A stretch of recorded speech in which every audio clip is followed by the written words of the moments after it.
Welcome to Java Forum. Now I am going to show you how to open the applications quickly using a run command box in CentOS Stream 9 operating system. So here there are some applications and utilities available in CentOS Stream 9 by default.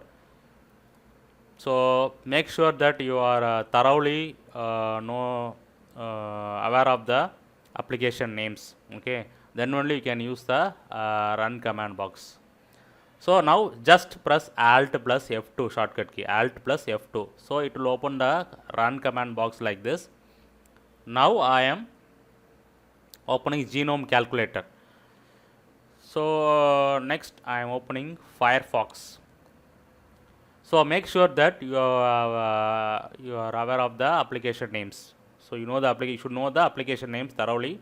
Then only you can type that application name in run command box. Then only that run command box will open the applications correctly. So you can quickly open the applications using the run command box. So Alt plus F2 is a shortcut key. See, Genome terminal. So I open the Genome terminal.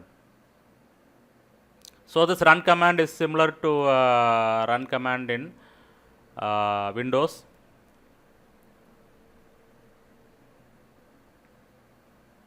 So now I open the Genome System Monitor. So this is the way we can open the applications quickly using run command box in CentOS Stream 9. Make sure that you know the application names thoroughly, correctly. Then only you can open the applications quickly by typing in run command box.